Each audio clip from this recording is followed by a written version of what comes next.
नमस्कार मित्रों, मैं सर्वेश केसरवानी आप सभी के सामने फिर से एक बार एक नए टॉपिक के साथ आया हूं, जिसमें नौकरी के लिए 2023 कैसा होगा, इस तरह का सवाल यहां पर मेरे पास पूछा गया है।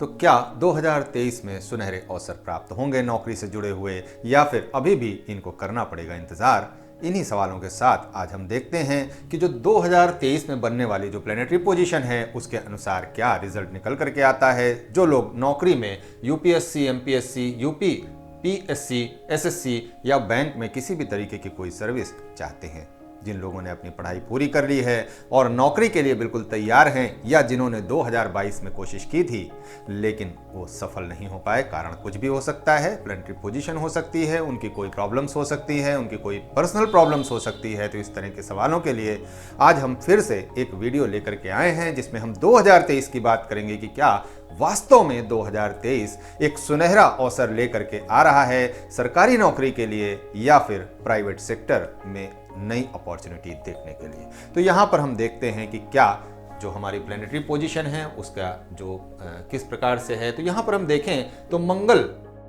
वृषभ राशि में मंगल की पोजीशन है, राहु, यूरेनस और चंद्रमा की पोजीशन लगन में ही है, जबकि केतु की पोजीशन सप्तम भाव में है। अब यदि देखें तो 12वें भाव में गुरु की पोजीशन, नेपच्यून की पोजीशन 11वें भाव में, शनि, प्लूटो और शुक्र की पोजीशन आपके 10वें भाव में है, जबकि मरकरी और सन की पोजीशन यानी सूर्य की पोजीशन और बुध की पोजीशन ये दोनों साथ में युक्ति करके बैठे हुए हैं और अपने 9वें भाव में बैठे हुए हैं। तो यहाँ पर जो इनकी स्थिति निकल करके आ रही है वो बहुत ही क्लियर निकल करके आ रही है कि काफ़ी जोश के साथ ये समय और ये साल की शुरुआत होने वाली है, क्योंकि 2023 की जब शुरुआत होगी तो ये जब 12 बजेंगे और 2023 की शुरुआत होगी तो उस समय बनने वाली जो प्लेनेटरी पोजीशन है वो बिल्कुल यही होगी। तो यहाँ पर यदि देखें तो मंगल की जो चाल है वो रेट्रो की पोजीशन में है, यानी वो अपनी मेष राशि की तरफ बढ़ रहे हैं, और जबकि सूर्य की पोजीशन देखें तो सूर्य अपने 9वें भाव में, तो एक काफ़ी जोश के साथ और अपने लक्ष्य को भेदने की क्षमता के साथ ये समय की शुरुआत हो रही है। अब यदि आपने अभी तक कोई लक्ष्य साधा ही नहीं है तो उसके लिए मैं कुछ नहीं कह सकता हूं, क्योंकि ये सिचुएशन आपको लक्ष्य साधने में मदद भी करेगी। तो जिनको ये कन्फ्यूज़न है कि वो नौकरी करें, बिजनेस करें, जॉब करें, कौन से सेक्टर में जाएं, सरकारी नौकरी में फॉर्म भरें या फिर प्राइवेट सेक्टर में जाएं, तो उन सभी की जो कन्फ्यूज़न है उसको भी दूर करने की क्षमता सूर्यदेव यहाँ पर आपको 2023 में न्यू ईयर जब होगा तो वहां पर ये देने की क्षमता रखते हैं। आप बिल्कुल अपना फोकस सेट करने की कोशिश करें। यदि आपका फोकस सेट हो गया तो लक्ष्य को भेदने की क्षमता भी आपके अंदर जरूर मौजूद है। अपने आप को पहचानने की आवश्यकता आपको जरूर पड़ने वाली है। अब यहां पर यदि देखें तो मंगल को छोड़ दें तो राहु और केतु के बीच में समस्त प्लेनेट हैं, तो ये एक सिचुएशन यहां पर थोड़ी सी टफ बनी हुई है। अब जिसकी कुंडली में राहु और केतु की पोजीशन अच्छी नहीं होगी, जो काल सर्प योग से पीड़ित होंगे, या फिर जिनके जो कुंडली है उसमें शनि ग्रह किसी भी तरीके से खराब रिजल्ट दे रहे होंगे, बुध ग्रह खराब रिजल्ट दे रहे होंगे, तो यहाँ पर जिनकी कुंडली में भी जो इन तरह की समस्या है तो उनको यहाँ पर परेशानी ज़रूर उठानी पड़ेगी। इसलिए मैं आप सभी को एक सलाह देता हूं कि यदि आप चाहें तो अपनी कुंडली astros.com पर विजिट करें और अपनी कुंडली के लिए कंसल्टेशन जरूर बुक कराएं। उसकी बुकिंग के लिए आप नीचे व्हाट्सएप नंबर चल रहा है स्क्रीन पर, आप उसके लिए भी आप ट्राई कर सकते हैं, वहां पर भी बुकिंग करा सकते हैं। तो अब यहाँ पर हम देखते हैं कि जो धनु राशि है वहां पर जब सूर्य की पोजीशन होगी और धीरे धीरे जब शनि आगे की ओर बढ़ेंगे तो शनि पहुंचेंगे अपनी ही दूसरी राशि कुंभ राशि में वो प्रवेश करेंगे, और जैसे ही कुंभ राशि में प्रवेश करेंगे तो नई अपॉर्चुनिटी यहां पर जरूर बनते हुए नजर आने वाली है। नौकरी का प्रमुख कारक होते हैं शनिदेव, और यदि देखें तो बुध ग्रह की जो स्थिति है, छठा भाव नौकरी का है, जॉब का है, सर्विस से जुड़ा हुआ जितना भी काम है, चाहे सर्विस प्रोवाइडिंग कंपनी खोलनी हो या सर्विस प्रोवाइडिंग कंपनी में जॉब करनी हो, तो प्राइवेट सेक्टर में जिनको जॉब करनी है उनके लिए भी छठा भाव, और गवर्नमेंट सेक्टर में जिसको जॉब करनी है उनके लिए भी छठा भाव।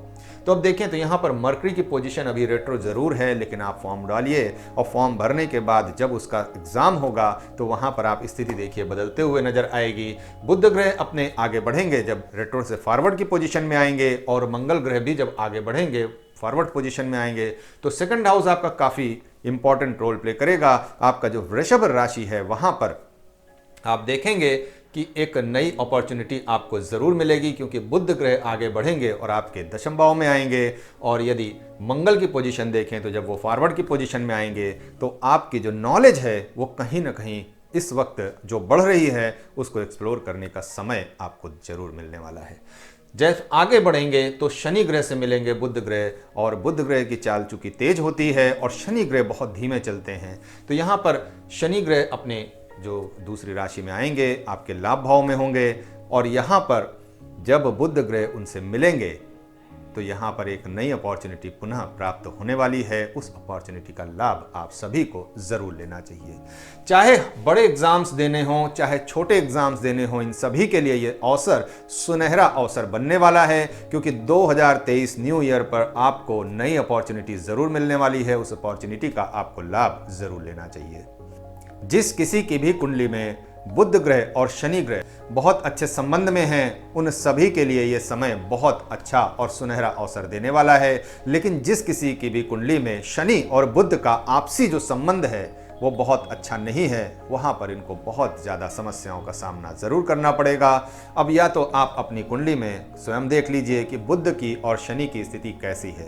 क्या वो षटाष्टक योग में बैठे हुए हैं, क्या वो कोई दुर्योग लगा करके बैठे हैं, क्या वो अपने आपसी मित्र संबंध यानी मित्र के घर में बैठे हैं या फिर शत्रु के घर में। तो इस तरह की जो सिचुएशन है उसको ज़रूर देख लें।